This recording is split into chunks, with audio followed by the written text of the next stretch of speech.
Good evening, YouTubers. It's Fourth the Evolution here.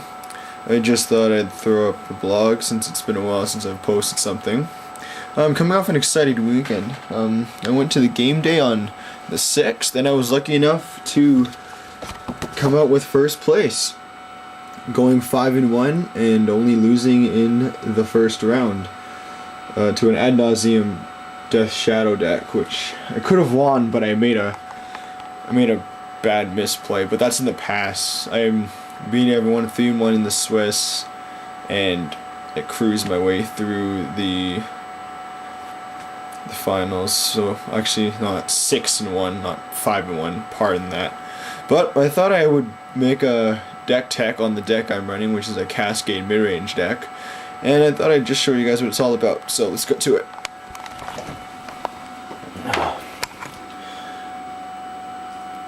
Okay, so we're going to start off with the backbone of the deck, which is obviously, you got your 4 Blightnings, which I don't really have to explain why they're in here. It's obviously one of the best things you can cascade into, generate card advantage for yourself, as well as putting your opponent down 3 life. And obviously another obvious backbone in the deck is your best uncommon in standard right now, or one of them, the Bloodbraid Elf.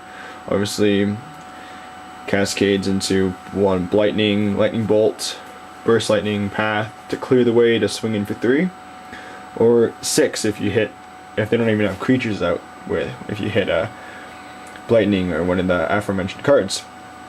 Another 4 of in this deck is the Enlisted Worms, which are mostly late game bombs. Whenever they hit 5/5s, cascades can hit possibly any of the other ones, other cascades such as Bit Blasts or Bloodbraids, or even Captured Sunlight for those rare occasions.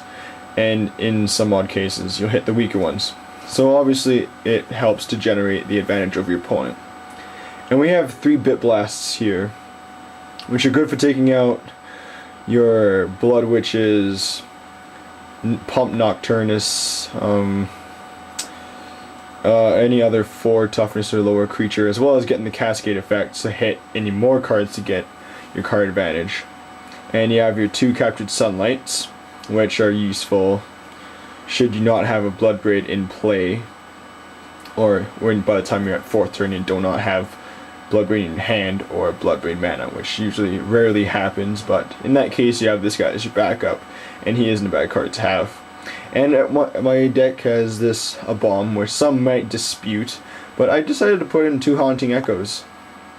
These guys, when they hit the field and they stick, usually it's late game. It usually means that game's almost done, because most of their graveyard, most of their library is gone from all the stuff you've been pulling into their graveyards from Blightnings and removal with the bolts and bursts and Maelstrom Pulse. So this hits hard late game when it sticks, and I think it's very useful compared to a Sarah Angel, which I had before, since I'm too cheap to have a Baneslayer. And it's very useful, and it really kills 4 of decks, such as Vampires, which I actually managed to do in the semis, and the quarterfinals too, which basically crippled my opponent, and I'm just cruising for the victory. And the support cards we have we have 1 Maelstrom Pulse, which obviously that's not the optimal number I'd rather have. I'd rather have at least 3. I'm looking for 2 more, so if any of you guys have any, just let me know and we'll figure something out. Originally that was 2 Oblivion Rings, which I ran in the tournament. I got the Maelstrom Pulse after it ended in a trade. Of course you have your Oblivion Ring to cascade into, or hard cast if you get it in your hand early, which helps. And you have your Ajani's, which are very useful for controlling the board. And if there's no creatures, just tap down their mana, or as a joke, just make himself not untap if there's nothing to keep your opponent has to tap down, which is a good thing to have. And you have your 1 Path, which deals with a number of cards. So it's good to have. I'd like to have more, but I'm not sure what room I'd make for it. So it's good for what it's used for. And of course you have your full 4 lightning bolts, which are pretty key for the cascading to clear the way for your creatures. or to control the board in case you don't have your Bloodbraid or Enlisted Worm out. So, and these are important because I only run 8 creatures in the deck, so there's not really much of an opportunity to block with anything.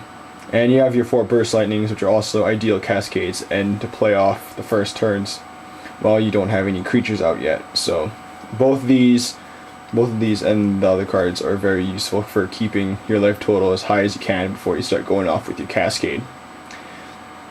And you have your Garruk Wildspeaker. You have one of them. I'd like to have 2 of them, but I'll probably find one somehow. He's useful, makes tokens which help keep blockers out, as well as to eat anything else that your opponent sends at you that's below 3 power or 3 toughness, my bad. And he also helps just in case you'd want to untap land, but mostly I use it for making creature tokens to help out with blocks.